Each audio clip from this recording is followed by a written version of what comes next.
Labdien, šodien notiek Jānis Stradiņa grāmatas prezentācija.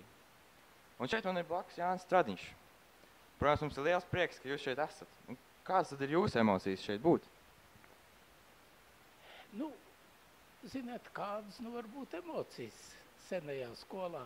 Es vairs to gaisotni šeit īstenībā nejūtu, tāda kāda viņa toreiz bija. Bet katru reizi jau, teiksim, nāk augšā kaut kas no vecām dienām. Tas ir tā, man bija šodien ļoti liels pārsteigums un prieks satikt divas savas klases biedrenes, jo mēs neesam vairs redzējušies, ar Arno Upnieku gan. Tad viņš Ģimlē Rūdnu pat spēlēja, arī viens no tiem paroņiem, no veciem aktieriem. Viņu mēs tā, vēl es zinu dažus savus klases biedrus, Viktor Dinēvičs, kas ir, bet vispār es jau biju atnācis arī te uz skolas 90 gadu jubileju, jā. Bet es jūtos tur svešs, nevienu no mūsu klases biedriem, no tā laika, teiksim, pārskatāmiem klases biedriem nebija. Vēl kādreiz es tagad satiekos, vēl vecāk par mani ir Vasarietis, selekcionārs, Baltakmenis, zirgu kopējs, vārdu sakot, bet tā, it kā tas ir tāds ļoti, ļoti sens pazaudēts laiks, it kā pilnīgi ārpus realitātes stāvošs, kad mums tā ir. Bet es gribu vēl papildus. Pa skolas gadiem tai līdz lauku grāmatai samērā maz un samērā varbūt arī tā pastāstīts, ne gluži viss, teiksim, es gribētu vēlreiz tā uzrakstīt par šiem gadiem. Un tāpēc es tā mazliet savus vecos tādus pierakstus, materiālus apskatos un kaut ko varbūt vēl uzrakstīšu pa skolu. Man ļoti nepatika no vienas puses, teiksim, tie cildinājumi, jo tas ir, jūs zināt, kā klausīties pašam cildinājumus, tas ir apmēram tā kā klausīties savu nekrologu, to, ko, teiksim, pēc apstāvēšanās stāstīs, un tāpēc labāk nerunāt tos cildinājumu vārdus, bet vienu lietu varbūt, kas te nav atzīmēts, viss tās pozitīvās puses, varbūt tā ir izceltas, pat pārspīlēts, bet es jau biju tā viens no tīsliem skolniekiem. Man ļoti švaki gāja fizkultūrā, ja tā varētu teikt. Bet skola toreiz, tā bija sporta skola, tā būtībā bija Rīgas sporta kalve 47. 51. gadā, teiksim. No šejienes radās viss mūsu basketbols, mūsu volejbols. Te bija Miņona Sakse, te bija Dzidra Uztupa, Karāmiševa, vārdu sakot, te bija vieglatlēti, slaveni arī Liepiņš, vēlākais profesors, un te pieminēja skolotāju Puravu, kuru sauc par Selderiņu. Puravs Selderiņš, tā bija tā apspēlēja. Man pie viņa ļoti slikti gāja un bija arī viena tāda, vārdu sakot, reize, kad taisnību sakot, man bija visi pārējie piecinieki visās, teiksim, iespējamās disciplīnās, izņemot fizkultūrā, skolotais Puravs man ielika divnieku.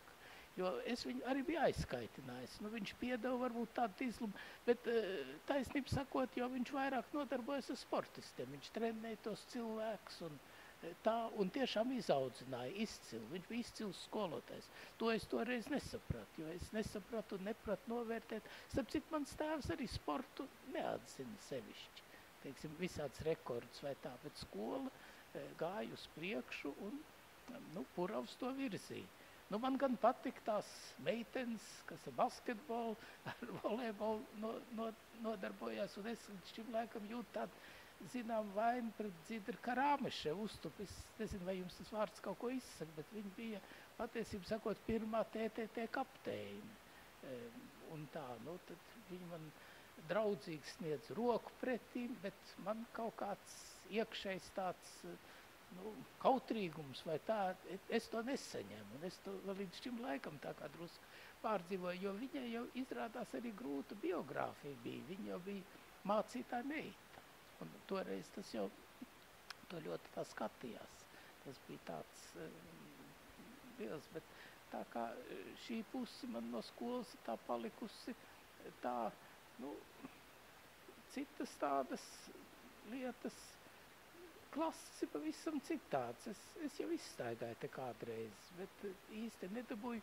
Un es gribētu arī sacīt vienu lietu, kāpēc man vēl drusciņ pa skolu kaut kas jāuzraksta, ka taisni tie gadi, kurus apraksta skolas oficiālā vēsture, tur ir diezgan daudz aplamu traktējumu. Starp citu, nesakrīt tie dati, teiksim, kurš ir bijis direktors, teiksim, to vajadzētu drusku precizēt, varbūt pēc arhīva, jo skolotāja Veideman, kas tur rakstīja, un Britāna, viņas jau nāk no cita laikmeta, tā kā tas ir palicis tā mazliet novārtā.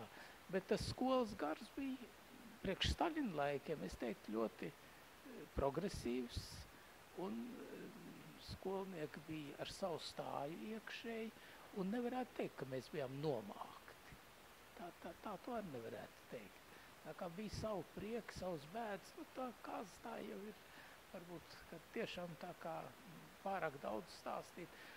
Manam dēlam Paulim samazināja uzvedību 4. vidusskolā, un tad nāca šis teiciens par to kazu, jo viņš savukārt bija izlējis vai piedalījies kaut kādas asargāzes izlaistīšanā, izlaiduma eksāmenā, un tad tur visi sākuši raudāt, bet viņš atkal nebija īsti vainīgs. Atnes viņa draugs Vents, bet Vents aizbēga, Pauls vienīgais palika un uzņēmās to vainu uz sevi. Tā kā.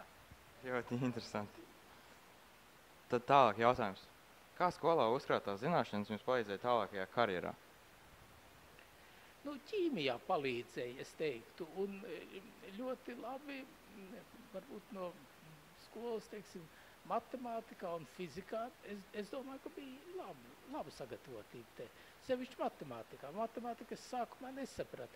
Redzēt, tik tālu gan ir pareizi, ka, teiksim, vēsturē vai literatūrā un tā tālāk, es laikam jau zināju arī mazliet vairāk par skolotājiem. Tā tas būtu, jau sākot varbūt kādu 7. klasi, jo es jau dzīvoju mājās, teiksim, bibliotēkā, un tā bija mana nodarbošanās. Bet šajos eksaktajos priekšmetos es biju diezgan švaks. Un tikai vēlāk mums ir tāds matemātikas skolotājs, to sauc par Ķīnas āpsis, viņš bija nosmēķējies tāds, kā teikt, bet ļoti labs metodiķis. Tā kā tas man palīdzēja, skolotājs Vēvers, fizikā bija ļoti labs skolotājs.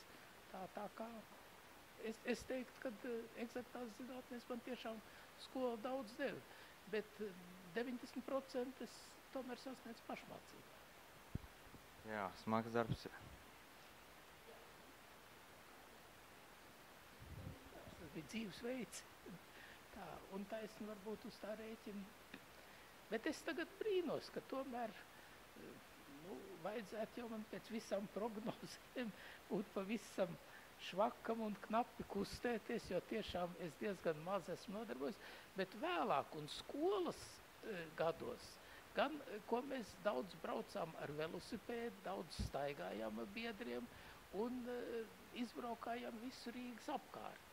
Tas man bija ļoti interesanti. Pie kam interesantā kārtā mēs toreiz izbraucām, piemēram, arī ģenerāļa Jāņa Baloža darbības vietas, brīvības cīņa, teiksim, tās vietas. Vēl tie pieminekļi nebija uzspridzināti 49. gadā. Viņus uzspridzināja 51. gadā. Tad sākās pēc tam lielām deportācijām tā lieta. Un kaut kādīgi tā iznāca izlavierēt starpā un, zināmā mērā neparādīties kā tādam disidentam vai naidīgam cilvēkam. Mūs šī ziņā nevajāja. Ļoti riebīgs bija pirmais direktors, tas Daugovišs, pa kuru minēja. Tas tiešām sauca fašistu kuceņi, Gitlera jungas. Un viņš saka, tas ir brīnums, ka visi šitie nelieši ir uz burtu G. Hitler, Gimler, Gebelis, Gering. Un apmēram tādā veidā viņš mūs mācīja. Bet vēlāk viņš bija diezgan maz inteliģents cilvēks. Viņu pārcēla Bolderējā pa Krievu skolas, pamatskolas, laikam kādu direktoru. Tad mums atnāca tiešām viena Krievijas latviete, Marija Zariņa, kastiņa. Viņa bija te ieprecējusies. Faktiski viņa nāca tā no represēta. Viņa bija Ļeņingradā kaut kā pirms kara beigus to pedagoģisko tehniku. Un es domāju, viņa bija laba skolotāja. Viņa pat skolnieces bija nolicis svecītas pie čakstas pieminekļa. Tas jau bija pēc manas vārdas sakot. Tad direktoru atlaid no darba.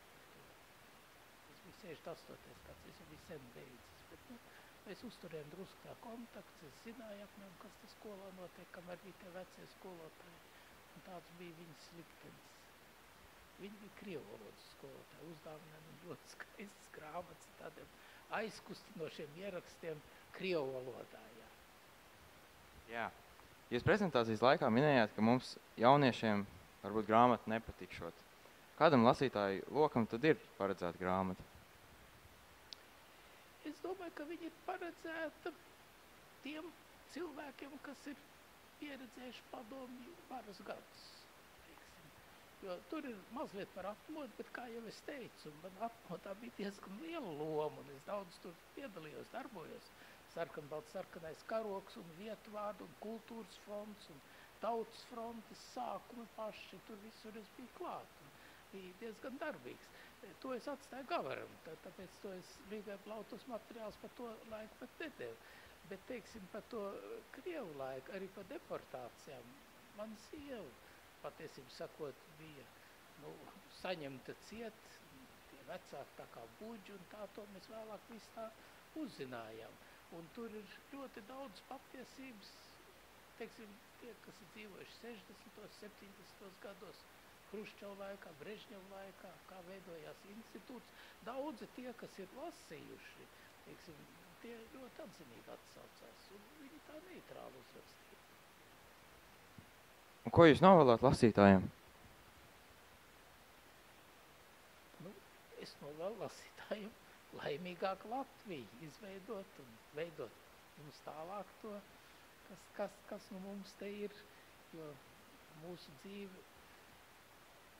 Pirmkārt, es gribētu novēlēt tomēr optimismu un redzēt dzīvē labās puses vienmēr. Ziniet, arī tajos ļaunos laikos bija ļoti daudz,